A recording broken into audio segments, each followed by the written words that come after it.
মানবদেহে ধ্যান, জপ, পূজা অর্চনা করা যায়, কিন্তু আজকে আপনাদের কাছে একটা অদ্ভুত ধরনের কুকুরের কথা বলবো। পূর্বজন্মের শুভ সংস্কারযুক্ত এক কুকুর যে নিত্য একাদশী পালন করত। পূর্বজন্মের সংস্কার সম্পন্ন অনেক পশুর বিচিত্র ঘটনা মাঝে মাঝে আমাদের চোখে পড়ে। স্বনামধন্য আর্য সন্ন্যাসী তথা দৈনিক মিলাপ পত্রিকার প্রতিষ্ঠাতা আনন্দস্বামী সরস্বতী মহারাজের দেরাদুনের তপোবন আশ্রমে এমন একটা কুকুর ছিল যে প্রত্যেকটি একাদশীতে উপবাস করত। স্বয়ং মহাত্মা আনন্দমোহন মহারাজ ওই কুকুরটির সম্বন্ধে অনেক কথা বলেছিলেন। এখানে সেই একাদশী পালনকারী কুকুরটির এবং আরও 4টি পূর্বজন্মের সংস্কার সম্পন্ন কুকুরের ঘটনা বলা হবে। এই ঘটনাগুলো 4 জন সুপ্রসিদ্ধ বিদ্বান লোকের কাছ থেকে শোনা। একবার পিলখুয়ার বাড়িতে বিশ্ববিখ্যাত আর্য নেতা এবং উত্তরকাশীর সুপ্রসিদ্ধ আর্য সন্ন্যাসী মহাত্মা আনন্দস্বামী সরস্বতী মহারাজ এসেছিলেন, যিনি প্রথমে জীবনে কুশলচন্দ্র নামে সম্পাদক মিলাপ বিখ্যাত ছিলেন। একদিন তাকে তাঁরই পত্রিকার একটি কাটিং নিয়ে দেখানো হয়েছিল, আর সেটি তিনি আদ্যোপান্ত পড়ে দেখেন। তাতে লেখা ছিল, গৌহাটিতে এক সরকারি অফিসারের বাসায় ভোলু নামে একটি কুকুর আছে, যে মাঝে মাঝে উপবাস পালন করে। কুকুরের মালিকের বক্তব্য যে ভোলুর কিছু অজানা শক্তি আছে।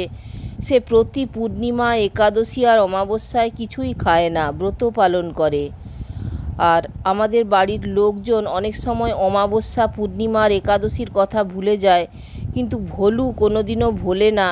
আর ওই দিনগুলিতে সে একদম খাওয়া দাওয়া করে না, উপবাস ব্রত পালন করে। এসব দেখে সকলেই খুব আশ্চর্য হয়ে যায়। এই কথাগুলি পড়ে আর্য সন্ন্যাসী শ্রী আনন্দস্বামী সরস্বতী মহারাজ বললেন, রামশরণ দাস, এটি গল্প নয়, বরং অক্ষরে অক্ষরে সত্য। আমি নিজে একটি কুকুরকে নিয়ম মতো একাদশী পালন করতে দেখেছি। সে মাছ মাংস কোনোদিনও দেখেনি। এ একদম নিজের চোখে দেখা সত্য ঘটনা, যা আপনাকে শোনাচ্ছি, শুনুন। দেরাদুনে শ্রী গুরুমুখ সিংহের প্রতিষ্ঠিত একটি তপোবন আশ্রম আছে। ওই তপোবনে একটি কুকুর আছে যে প্রত্যেক একাদশীতে উপবাস করে। কুকুরটি নালাপানির বাসিন্দা ঠাকুর শ্রী রাম সিংহের পালিত কুকুর। একাদশীর দিন যদি কুকুরটির সামনে রুটি ধরে দেওয়া হয়, তাহলে সেদিন কোনো ক্রমেও সে রুটি ছোঁয় না। রুটি দেখে 2 পা পিছিয়ে যায়।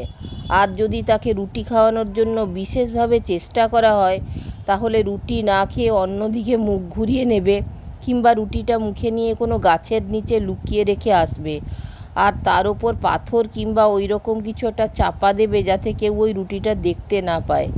পরের দিন দ্বাদশীতে ব্রতভঙ্গ হলে সেখানে গিয়ে ওই লুকিয়ে রাখা রুটি বার করে খাবে।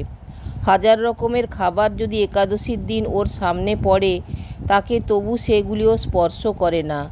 কুকুরটির অল্পেই তুষ্টি আর ব্রত পালনে নিষ্ঠা দেখে সকলেই আশ্চর্য হয়, আর ভাবে যে ও কি করে জানতে পারে যে সেই দিন একাদশী। এ কেমন করে হয় তা ভগবানই জানে। শুধু একদিনের একাদশী ব্রত নয়, ওকে সমস্ত একাদশী ব্রত পালন করতে দেখা গেছে।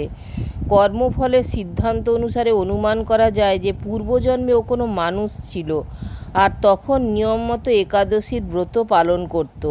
কোনো দোষে হয়তো এই জন্মে কুকুরজনিতে জন্ম হয়েছে, কিন্তু কুকুরের এই দেহেও তার সূক্ষ্ম শরীর পূর্বজন্মেরই একাদশী পালনের সংস্কার রয়ে গেছে। সেই পূর্ব সংস্কারই একাদশীর দিনে জেগে ওঠে। বাস্তবে এটা কিন্তু খুবই আশ্চর্যজনক যে একাদশীর কথা সেদিনই তার মনে পড়ে যায়। কুকুরটার আর একটা বিশেষত্ব এই যে সে ভুল করেও কখনো কোনো পশুর মাংস খায় না। যদি ওর সামনে মাংস ধরা হয়, তবে ও মাংস তো খায়ই না, বরং মুখ তুলে সরিয়ে নেয়, ঘৃণা দেখায়। কুকুরটি শক্ত শুকনো রুটি যা পায় তাই খেয়ে দিন কাটায়। এসব ঘটনার কী যে রহস্য তা ভগবানই জানেন, কিন্তু এ আমার নিজের চোখে দেখা বাস্তব ঘটনা। আর্য সন্ন্যাসীর এই কুকুরের একাদশী ব্রত পালনের ঘটনা শুনে অনেকে আশ্চর্য হতে পারেন, কিন্তু এই ঘটনা একদম বাস্তব সত্য। এই অদ্ভুত ঘটনা থেকে শিক্ষা নিয়ে হিন্দু মাত্রেই একাদশীর ব্রত পালনপূর্বক ঈশ্বরকে ভক্তি করা ও অখাদ্য কুখাদ্য গ্রহণ থেকে বিরত থাকা উচিত আছে। সোমব্রতধারী এক কুকুরের কাহিনী। প্রসিদ্ধ আর্য সন্ন্যাসী বিদ্বান শ্রী স্বামী কেবলানন্দজি মহারাজের আশ্রমে বছরখানেক লেখক ছিলেন। সেখানে একটা কুকুর ছিল যে প্রত্যেক সোমবারে উপবাস করত।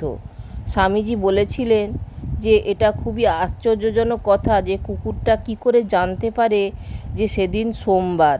সোমবার দিন কুকুরটা সারাদিন না খেয়ে সম্পূর্ণ নিরাহারে থাকত। যদি সেদিন তাকে খাবার দেওয়া হতো, তার খাওয়াবার জন্য চেষ্টা করা হতো, তাহলে সে রুটিটা মুখে করে নিয়ে গোপনে চুপচাপ কোথাও রেখে আসতো আর পরের দিন সেটা খেত। এ হচ্ছে লেখকের চোখে দেখা ঘটনা।